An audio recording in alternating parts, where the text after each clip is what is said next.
Assalamualaikum warahmatullahi wabarakatuh.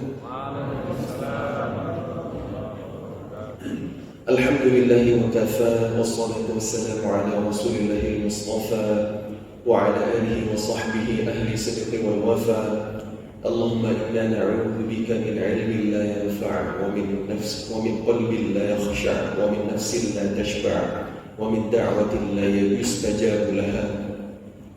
Subhanaka la ilma lana illa ma 'allamtana innaka antal alimul hakim. Rabbi shrah li sadri wa yassir li amri wahlul 'uqdatam min lisani yafqahu qawli. Mari kita banyak-banyak bersyukur kepada Allah dengan membasahi lisan kita dengan ucapan hamdalah, alhamdulillah, alhamdulillahi rabbil alamin. Segala puji bagi Allah, Tuhan alam semesta. Alhamdulillahilladzi bi ni'matihi tatimmus shalihat. Segala puji bagi Allah, dengan nikmatnya kita bisa menyempurnakan amal soleh kita. Malam hari ini Allah izinkan kita berkumpul di rumahnya yang mulia untuk sama-sama menunaikan kewajiban kita salat fardhu maghrib secara berjamaah. Sambil menunggu Aisyah, kita duduk i'tikaf di majelis ilmu. Semoga dengan begitu Allah mudahkan jalan kita menuju surga. Nikmat yang luar biasa beribadah di negeri tercinta ini, aman. Beda dengan nasib saudara-saudara kita yang ada di Gaza, di Palestina hari ini. Selalu dihantui oleh dentuman peluru, menggelegarnya ledakan bom, suara jet-jet tempur, suara tank-tank Israel. Mari kita doakan perjuangan mereka karena membela kiblat pertama kita, yaitu Masjid Al-Aqsa. Dengan mendoakan mereka, dengan mengirimkan donasi, minimal kita peduli, ikut bersuara karena perang pun hari ini dilakukan di media.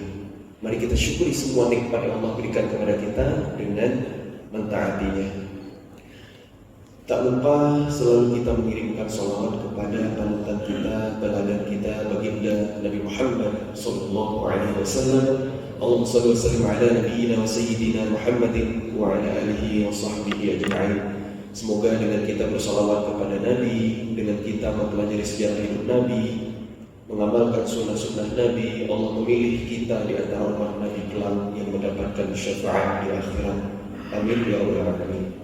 Yang saya hormati dan saya muliakan pengurus Masjid Baitul Haq Ketintang Remai, ta'mir, imam, muadzin, khatib, para sesepuh alim ulama, tokoh-tokoh masyarakat, ayah bunda yang berbahagia, teman-teman dan adik-adik semuanya yang disayang oleh Allah Subhanahu wa taala.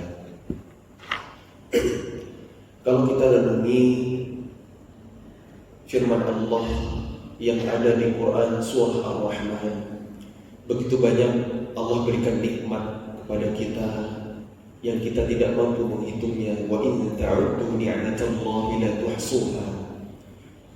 Sebagiannya Allah hadirkan, Allah sampaikan kepada kita. Kemudian Allah peringatkan kita dengan sebuah ayat yang Allah ulang-ulang sebanyak 31 kali. فَبِأَيِّ آلَاءِ رَبِّكُمَا تُكَذِّبَانِ. Maka nikmat Tuhanmu yang manakah yang kamu dustakan? Kenapa Allah ulang-ulang ayat ini? Pertama, karena kita ini manusia. Al-insan, satu akar kata dengan nasyan. Nasyan itu dalam bahasa Arab artinya lupa. Rabbana la tu'akhidna, ya Rabb kami, jangan Engkau azab kami, in nasina, jika kami lupa, au akhtana, atau kami khilaf, silap. Nasyan atau nasi itu artinya lupa. Orang Arab pernah bercandain orang Indonesia, akantum nasi katsiran fanasitum. Kalian orang Indonesia kebanyakan makan nasi, makanya sering lupa. Nah, nasyan itu artinya lupa. Manusia, al-insan, salah satu kata untuk menyebutkan manusia dalam Al-Quran itu satu akar kata dengan nasyan. Jadi kita ini sebagai manusia, makhluk yang sering lupa, sulit untuk bersyukur, tak pandai berterima kasih. Makanya Allah ulang-ulang sebuah ayat, فَبِأَيِّ آلَاءِ رَبِّكُمَا تُكَذِّبَانِ. Maka nikmat Tuhanmu yang manakah yang kamu dustakan? Di antara nikmat-nikmat Allah yang banyak itu, Nikmat apa yang pertama Allah sebutkan? Pertama, Allah mengenalkan dirinya dengan asma yang mulia. Ar-Rahman, Allah yang Maha Pengasih. Allamal Quran, yang telah mengajarkan Al-Quran. Khalaqal insan, yang telah menciptakan manusia. Allamahul bayan, mengajarkannya pandai berbicara. Ar-Rahman 'allamal Quran, Allah yang Maha Pengasih, yang telah mengajarkan Al-Quran. Nikmat ilmu Al-Quran yang pertama kali Allah sebut, bahkan lebih duluan daripada Khalaqal insan, yang telah menciptakan manusia. Apa hikmahnya? Ternyata orang yang tidak ada ilmu Al-Quran dalam dirinya itu seperti belum dihidupkan, seperti belum diciptakan. Bukankah Rasulullah SAW pernah bersabda, "La taj'alu buyutakum quburan." Jangan jadikan rumah-rumah kalian seperti kuburan. Kenapa? Karena tidak ada lantunan Al-Quran di dalamnya. Hidupnya hati kita, hidupnya jiwa kita dengan Al-Quran. Allah yang Maha Rahman, Allah yang sayang kepada kita hambanya, menurunkan Al-Quran. Anzalal Quran hudan linnas, supaya menjadi petunjuk bagi kita manusia. Maka mari kita syukuri nikmat Allah yang agung ini, yaitu nikmat Al-Quran. Dengan apa? Dengan membacanya, dengan merenunginya, dengan menghafalnya, dengan mengamalkannya, dengan mendakwahkannya. Itulah bukti syukur kita kepada nikmat Al-Quran yang agung ini. Saking baiknya Allah kepada kita, apapun interaksi kita dengan Al-Quran dipahalai, diapresiasi, diberi ganjaran, diberi pahala. Kita mendengarkan Al-Quran saja. Wa idza quri'a al-Qur'anu fastami'u lahu wa ansitu la'allakum turhamun. Apabila dibacakan Al-Quran, maka simaklah dan diamlah agar kalian mendapat rahmat. Apa itu rahmat? Kasih sayang Allah. Kita mendengar Al-Quran saja, Allah makin sayang sama kita. Apalagi ketika kita membacanya.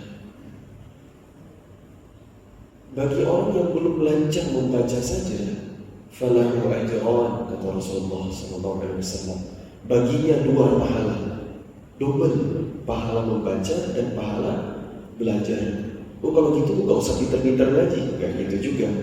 Alladzi yaqra'una al-Qur'an fahuwa mahir ma'as safaratil kiramil bararah. Orang yang ahli Al-Quran itu akan dibersamai malaikat yang mulia. Ketika kita membaca Al-Quran, pahalanya itu setiap huruf, bukan setiap ayat. Satu hurufnya alfu hasanah, 10 kebaikan. Kan nggak ada kita ngaji Yasin, Shadaqallahul Azim. Itu pun sebenarnya udah 20 pahala ya, tapi kan nggak ada kita ngaji begitu. Saking baiknya Allah sama kita, pahala dilipat gandakan. Masya Allah, tabarakallah. Kata ulama, Al-Quran itu bisa menjadi kitabul ibadah, bisa juga menjadi kitabul hidayah. Mungkin selama ini kita masih di level Quran sebagai kitabul ibadah, Quran sebagai ritual. Kita rutin membacanya, tadarrus, khataman Al-Quran, apalagi di bulan Ramadan bisa sampai berkali-kali. Itu baik, itu bagus.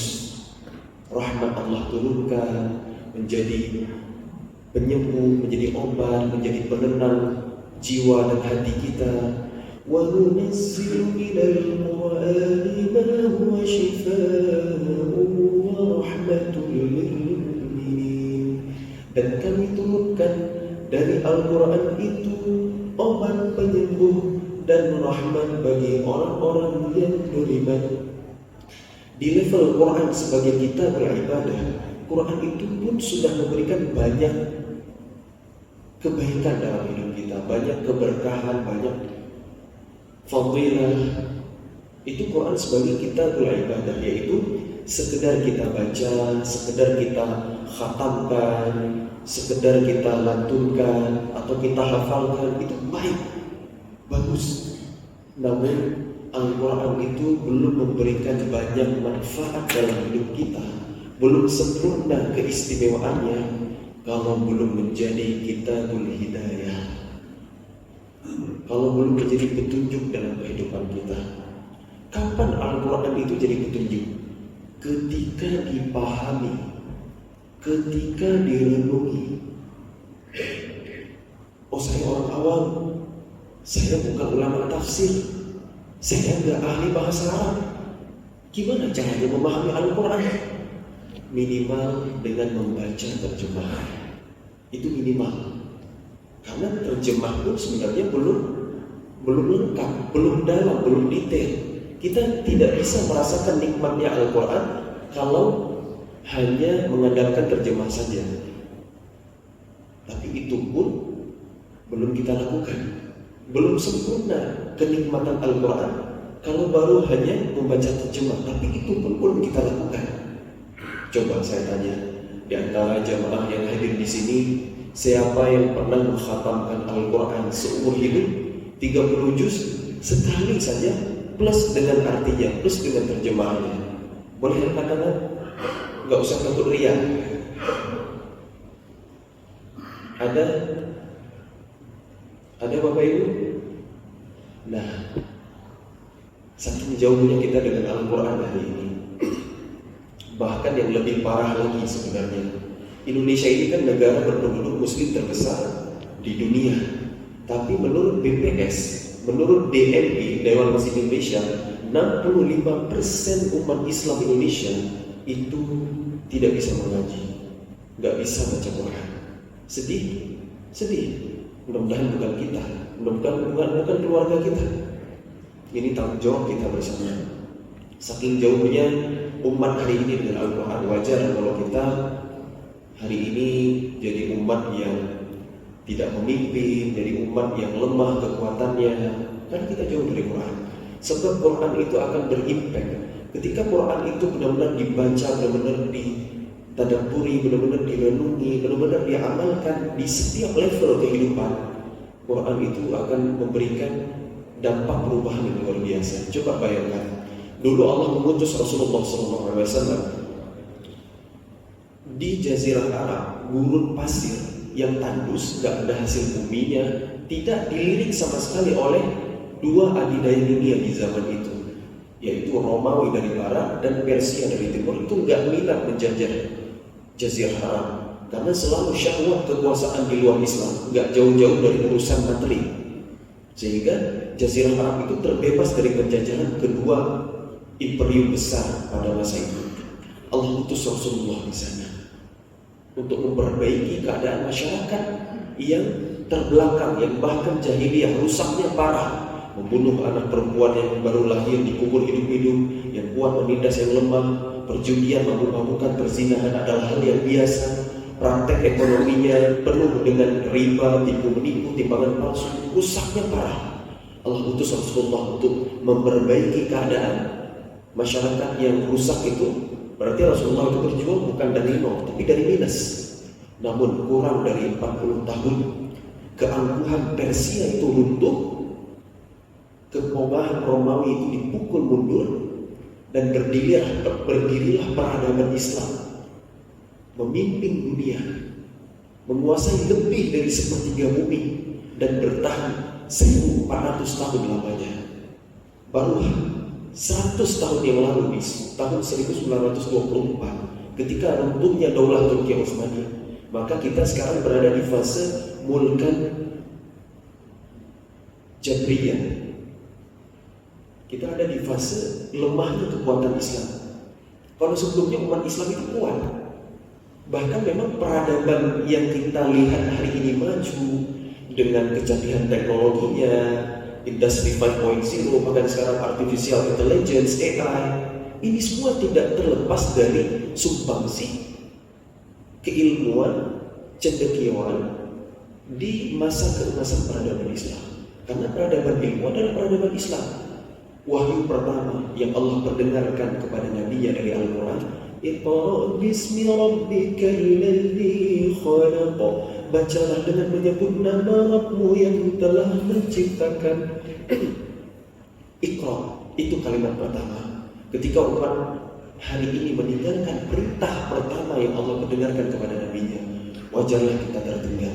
Kecerdasan literasi negeri kita itu 3 terendah dari bawah, dari negara-negara yang disurvei. Sangat rendah. Gimana kita akan menjadi umat yang hebat? Iqra ditinggalkan.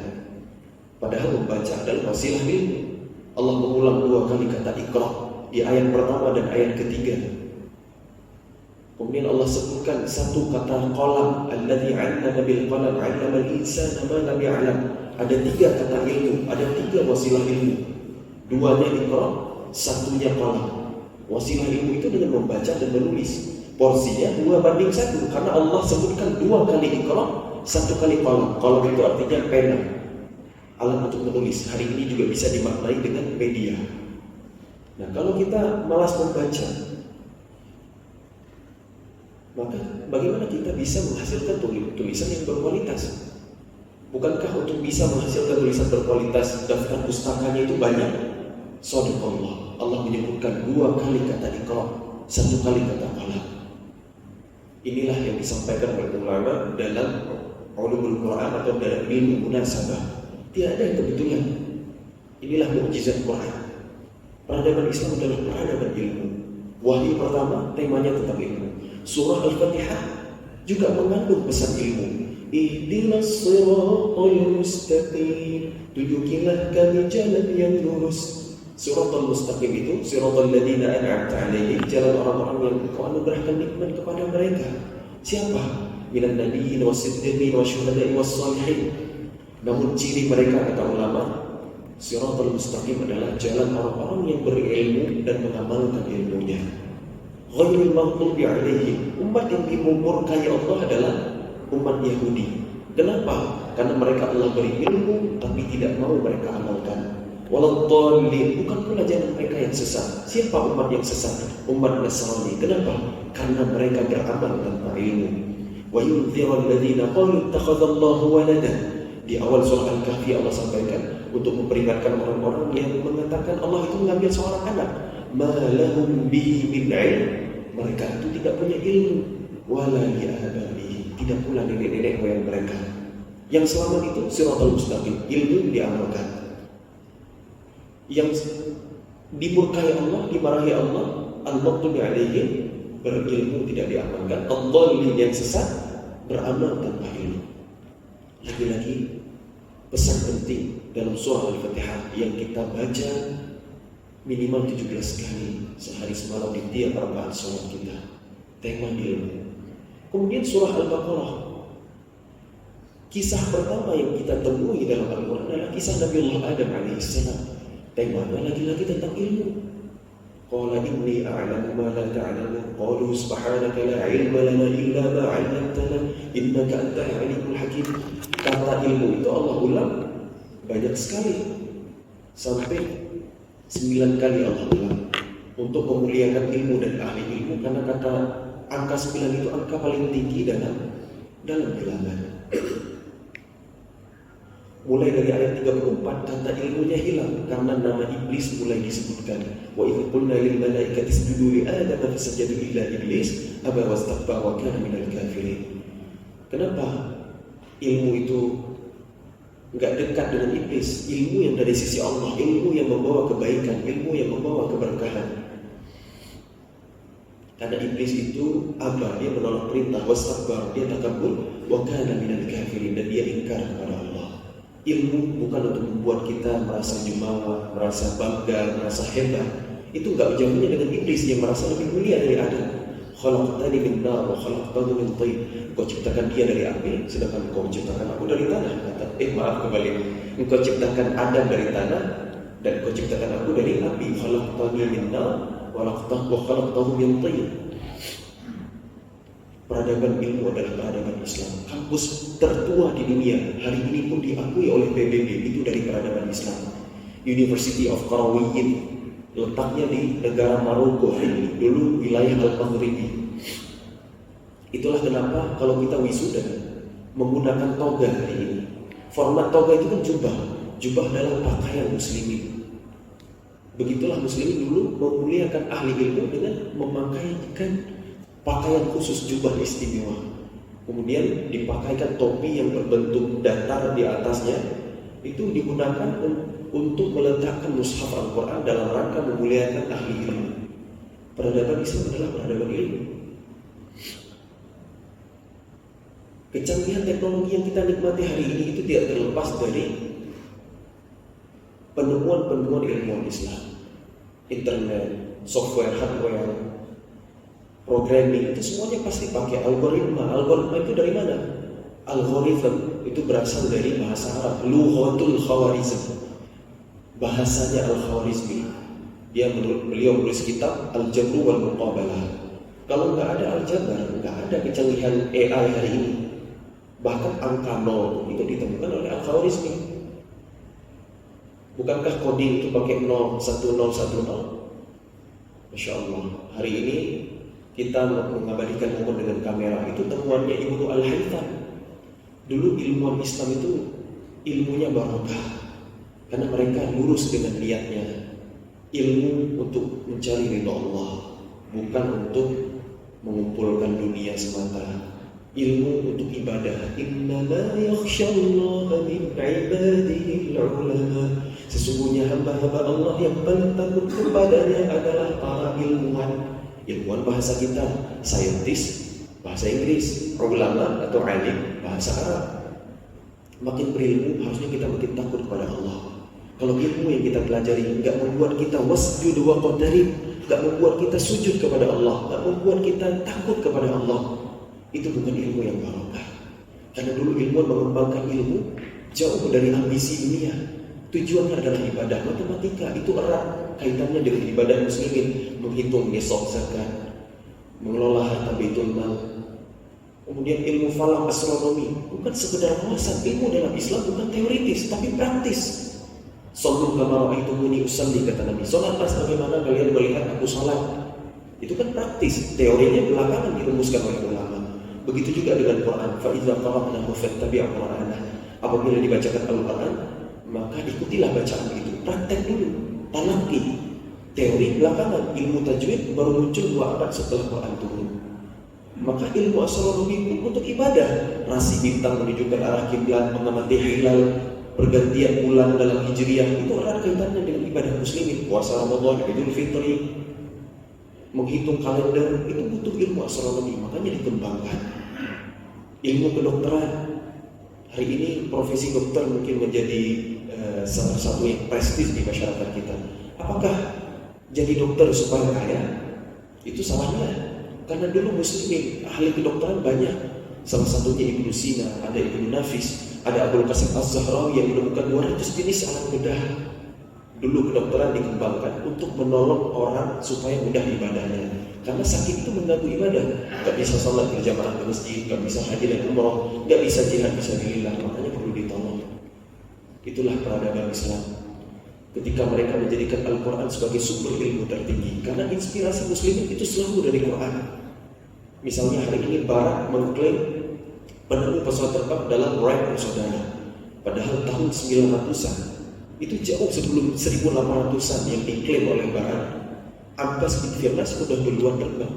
Dia ilmuwan dari Andalusia. Inspirasinya dari mana? Dari Al-Quran.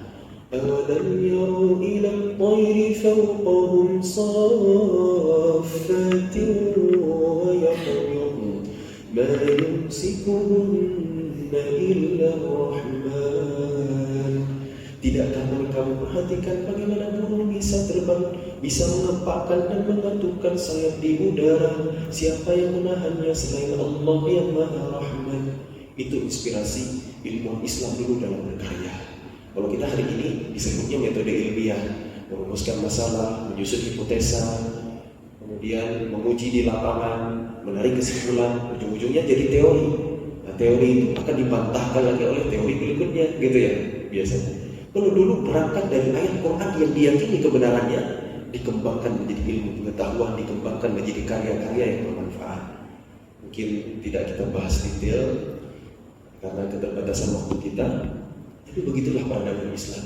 Umat ini hebat, kuat ketika dekat dengan kitab sucinya.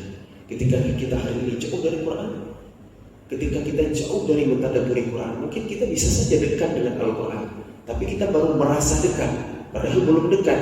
Karena Quran itu kata Allah, Kitabun anzalnahu ilaika mubarak liyadabbaru ayatihi wa liyatadhakkara ulul albab. Kitab Al-Quran ini kami turunkan kepadamu wahai Muhammad untuk ditadabburi ayat-ayatnya dan supaya menjadi pelajaran bagi orang-orang yang memahami dengan hati. Quran itu turun bawa berkah untuk direnungi, untuk ditadabburi, untuk dihayati, untuk dipahami. Ini perintah Allah. Tadabbur itu kewajiban kita. Sedangkan tafsir tugasnya ulama. Tadabbur itu merenungi Quran, memahami Quran, walaupun dengan terjemah, dengan tafsir. Tafsir itu alat yang membantu kita untuk memahami Quran.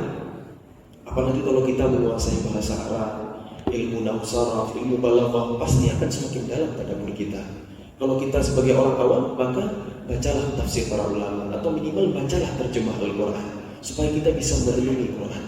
Karena ternyata apapun masalah hidup kita, Quran punya solusinya. Ketika kita merasa hidup kita penuh dengan ujian, rasa gak sanggup lagi kita menjalaninya, maka Allah menjawab, La yukallifullahu nafsan illa wus'aha. Allah tidak membebani seorang hamba melebihi batas kemampuannya. Ketika kita menginginkan sesuatu, tapi ternyata takdir Allah berkata lain. Yang kita pengen A, Allah kasih B. Anak muda pengen nikah sama dia, dianya nikah sama yang lain, ditikung sahabat sendiri, sakitnya tuh di sini.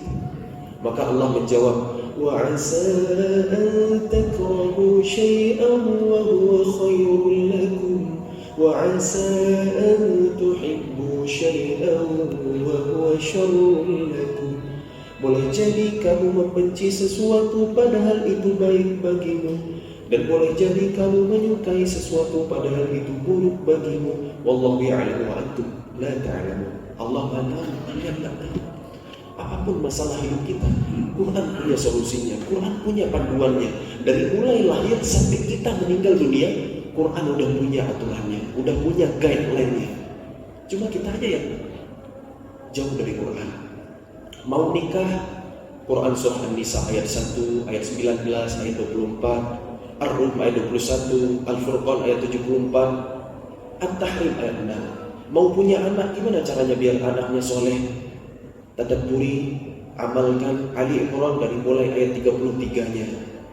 Usia semakin tua, mulai umur 40, Allah kasih amalan doa, ada di surah Al-Ahqaf. Rabbi auzi'ni an ashkura ni'mataka allati an'amta 'alayya wa 'ala walidayya. Kemudian kita berbisnis, mencari kehidupan. Rambu-rambunya ada di lembar-lembar terakhir surah Al-Baqarah. Mau mati pun ada ayatnya. Ya ayyatuhan nafsul mutmainnah irji'i ila rabbiki radiyatan mardiyah fadkhuli fi ibadi wadkhuli jannati. Wahai jiwa-jiwa yang tenang, kembalilah kepada Rabbmu dalam keadaan ridha dan diridhai. Masuklah ke dalam golongan hambaku dan masuklah ke dalam surgaku. Kalau mau siap mati, cari ridha Allah. Hidup itu untuk mendapatkan ridha Allah. Kalau Allah udah ridha sama kita, kita udah siap mati. Maka balasannya adalah surga. Kita perlu bekal. Apa bekalnya? Dua ayat terakhir surah Al-Munafiqun. Wa anfiqu mimma razaqnakum min qabli an ya'tiya ahadakumul maut فيقول رب لولا أخرتني إلى أجل قريب فأصدق وأكن من الصالحين. Dan infakkanlah sebagian dari apa yang telah kami anugerahkan kepadamu sebelum kematian datang kepada salah seorang di antara kalian. Lalu dia berkata sambil menyesal, "Ya Tuhanku, sekiranya Engkau berkenan menunda kematianku sebentar saja, aku akan bersedekah dan aku akan termasuk orang-orang yang beramal soleh." Ternyata sedekah dan amal soleh, sedekah itu istimewa. Itu sangat dibutuhkan oleh orang-orang yang meninggal, memudahkan sakaratul maut, memudahkan nasib kita di alam kubur. Sedekah itu jadi amalan yang luar biasa untuk menyiapkan kematian. Maka tadi rekan-rekan kita dari Thiqah Indonesia bekerja sama dengan inisiatif Zakat Indonesia sudah menyampaikan programnya. Nah, apa sedekah terbaik kita? Semampu kita, dalam keadaan lapang maupun sepi, sirru wa alaniyah, buat terang-terangan ataupun sembunyi-sembunyi, semua sedekah itu baik. Yang nggak bagus itu diam-diam nggak pernah sedekah, gitu ya. Sedekah terang-terangan boleh jadi syiar, sedekah diam-diam lebih bagus lagi, menjaga keikhlasan. Yang jangan diam-diam nggak pernah sedekah, kan gitu ya. Dan was-shadaqatu burhan, sedekah itu kaidahnya adalah bukti keimanan seseorang. Sedekah itu berasal dari kata shadaqah. Sedekah itu artinya benar. Sahabat mulia Abu Bakar, gelarnya adalah As-Siddiq, orang yang paling benar imannya. Terbukti Sayyidina Abu Bakar pernah menyedekahkan 100% dari hartanya, di saat Sayyidina Umar hanya 50% dari hartanya. Was-shadaqatu burhan. Sedekah itu bukti keimanan seseorang. Kalau kita mengukur level iman kita, lihat gimana sedekah kita. Kemudian sedekah itu adalah amal sosial yang paling umum sebenarnya. Kita senyum, tabassumu li wajhi akhika shadaqah. Senyum kepada saudaramu itu sedekah. Mindahin duri di jalan itu sedekah. Tapi kalau ada kotak amal lewat, ada program kebaikan, kita senyumin, itu belum jadi sedekah. Masukin dulu uangnya, transfer dulu nominalnya, baru jadi sedekah. Maka ada istilah berikutnya yaitu infak. Infak adalah sedekah dalam bentuk harta.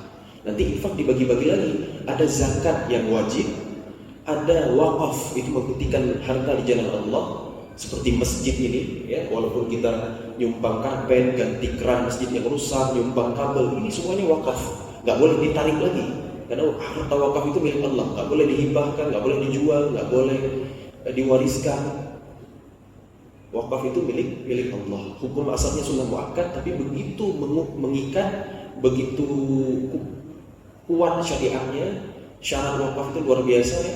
Ada wakifnya, ada harta yang diwakafkannya, ada mauquf alaihnya, menerima manfaatnya, ada nazir yang mengelolanya. Peradaban Islam itu dibangun dengan wakaf.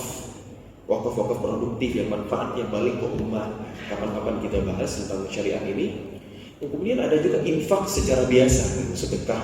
Kita ngasih ke orang yang berkebutuhan, gelandangan di jalan, menyantuni anak yatim gitu. Ini infak secara umum. Nah, lingkaran yang paling besarnya tadi sedekah. Itulah kenapa wakaf juga disebut sedekah jariyah dalam hadis Nabi. Shadaqatin jariyatin. Itulah kenapa zakat juga disebut sedekah. Innamas shadaqatu lil fuqara'i wal masakin wal 'amilin 'alaiha wal mu'allafati qulubuhum al-ayah. Di surah At-Taubah, mustahil zakat itu Allah buka dengan innamas shadaqah. Sedekah yang dimaksud adalah zakat. Karena tadi lingkaran yang paling besar adalah sedekah. Kemudian spesifik bersedekah dengan harta itu disebut dengan infak. Nafaqah itu artinya terowongan. Ketika kita bersedekah sebenarnya itu tidak mengulangi harta kita, seperti memasukkan ke dalam terowongan harta kita, kemudian akan menuju ke akhirat, berpindah dari rekening dunia ke rekening akhirat. Tidak akan berkurang harta karena sedekah, tidak akan berkurang harta karena infak. Bahkan dalam Quran surah Al-Muzammil, ini surah saya, Allah berfirman, wa aqridullaha qardan hasana, dan pinjamilah aku pinjaman yang baik. Loh, kok Allah minta pinjam sama hambanya? Kata Syekh Mutawalli Asy'arawi dalam tafsirnya, dalam tadabburnya, seolah Allah ngomong begini, karena ada hambaku yang lain yang rezekinya dalam tanggunganku, sini pinjami dulu aku harta kalian, itu aku berikan kepada mereka. Gak usah khawatir, pinjaman pasti kembali, dan Allah mengembalikan sesuatu itu pasti yang terbaik. Itulah infak. Maka jangan pernah ragu untuk sedekah. Karena kita tidak pernah tahu amalan mana yang Allah terima, yang Allah ridhoi, yang memudahkan jalan kita menuju surga. Jadi mari kita akrabkan diri kita dengan Al-Quran supaya hidup kita semakin berkah. Dan jangan lupa tadabburi Al-Quran, renungi Al-Quran. Karena Al-Quran baru menjadi petunjuk ketika kita pahami, ketika kita tadabburi, mengaji setiap hari, baca juga arti, biar bertambah iman di hati. Dan jangan lupa amalkan dalam kehidupan sehari-hari. Mudah-mudahan Allah ridho dengan kita dan mengumpulkan kita kembali nanti di surganya. Amin amin ya rabbal alamin. Karena sudah masuk waktu Aisyah, kita cukupkan sampai di sini. Wallahu a'lam bishawab. Yang benar selalu datang dari Allah, yang salah dari kebodohan saya pribadi. Semoga Allah ampuni. Wallahu muwaffiq ila aqwamit thariq. Subhanakallahumma wa bihamdik, asyhadu an la ilaha illa ant, astaghfiruka wa atubu ilaik. Wassalamu alaikum warahmatullahi wabarakatuh. Izin kepada seluruh jamaah, kita lanjutkan dengan sholat isya berjamaah. Dan juga kami himbau kita jangan pulang terlebih dahulu. Nanti akan kita lanjutkan setelah pada isya sedikit dan juga nanti ditutup oleh Ustaz Muzamil Hasbalah. Terima kasih. Assalamualaikum warahmatullahi wabarakatuh.